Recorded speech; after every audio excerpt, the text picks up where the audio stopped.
Praise the lord. దేవునికి సకల ఘనత మహిమ ప్రభావములు కలుగును గాక. క్రీస్తునందు ప్రియులైన మీకు వందనాలు తెలియజేస్తూ ఉన్నాను. ఈ దినము కొరకు సిద్ధపరచబడిన దేవుని వాక్యము యోహాను సువార్త 6వ అధ్యాయము 54వ వచనము. నా శరీరమును తిని నా రక్తము త్రాగువాడే నిత్య జీవం గలవాడు, అంత్యదినమున నేను వానిని లేపుదును. ప్రియ దేవుని బిడ్డలారా, దేవుడు తన ఉన్నతమైన ప్రేమ చేత, ఘనమైన ప్రేమ చేత మన కొరకు తనను తానే బలిగాను అర్పణగాను అర్పించుకొని తన శరీరమును మనకు ఆహారంగాను తన యొక్క రక్తమును మనకు పానీయంగాను అనుగ్రహించి ఉన్నారు.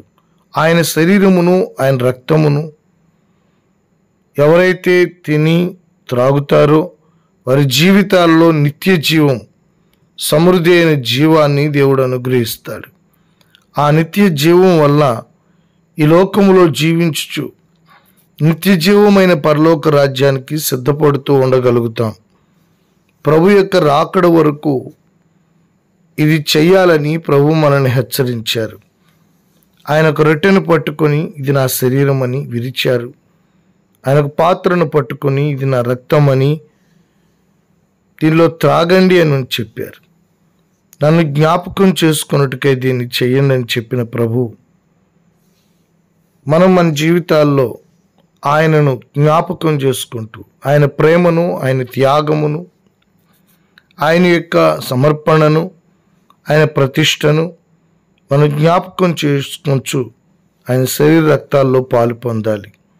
ప్రియ దేవుని బిడ్డలారా, ఆ రీతిగా పాలు పొందు వారి జీవితాల్లో ఆయన శరీరములోను ఆయన రక్తములో ఉన్న ఆ శక్తిని, ఆ నిత్య జీవమును, మేలును, ఆశీర్వాదమును నిశ్చయంగా చూస్తారు. కనుక ప్రభు యొక్క శరీర రక్తాల్లో పాలు పొందుతూ ఆయనలో ముందుకు కొనసాగుతున్న ప్రతి ఒక్కరూ నిశ్చయంగా మంచి మనస్సాక్షితో, యోగ్యమైన మంచి మనస్సాక్షితో ప్రభు యొక్క శరీర రక్తాల్లో పాలు పొందాలని లేఖనం హెచ్చరిస్తూ ఉంది. నిజమే, మనస్సాక్షి దోషారోపణ లేకుండా పశ్చాత్తాపముతో విరిగిన హృదయముతో ఆయన శరీర రక్తాల్లో పాలు పొందిన వారు ఎంతో ఆశీర్వదించబడతారు.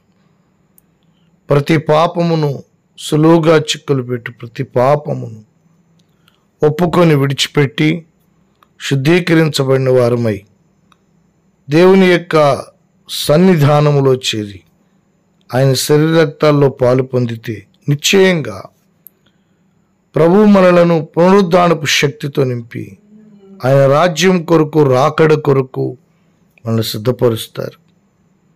దేవుని ప్రేమను మనం పరిపూర్ణంగా వెల్లడి చేసి అనేకులను దేవుని రాజ్యం వైపు మన జీవితాల ద్వారా తిప్పగలుగుతాం.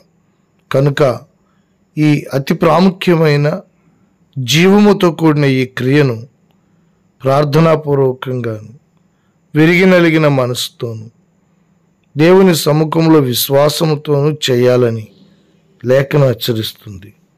అట్టి కృప మనందరికీ ప్రభు అనుగ్రహించును గాక. ప్రార్థన చేసుకుందాం. ప్రభువా, మాకు నిత్య జీవం ఇచ్చుటకును అంచెదినమును మమ్మల్ని లేపుటకును మా కొరకు మీరు మీ శరీరమును, మీ రక్తమును ఆహారంగా పానీయంగా అర్పించి మీ త్యాగపూరితమైన ప్రేమను మా మీద చూపినందుకు స్తోత్రాలు. ప్రభువా, మా అందరినీ ప్రాణాత్మ శరీరములను మీ రక్త ప్రోక్షణతో సంపూర్ణంగా పరిశుద్ధపరిచి సంపూర్ణ పరిశుద్ధత కలిగిన మీ రక్తంలో, శరీరంలో పాలు పొందుటకు కావలసిన కృపను అనుగ్రహించండి. సకల కోటి పరిశుద్ధులను ప్రభువా మీ శరీర రక్తాల్లో పాలు పొంది వారందరినీ నాయన శుద్ధీకరించండి. నాయన మంచి మనస్సాక్షితో, వివేచనతో నీ శరీరంలో, రక్తంలో పాలు పొందుతుండగా బలపరచండి. త్వరలో మీరు రాబోతూ ఉన్నారు.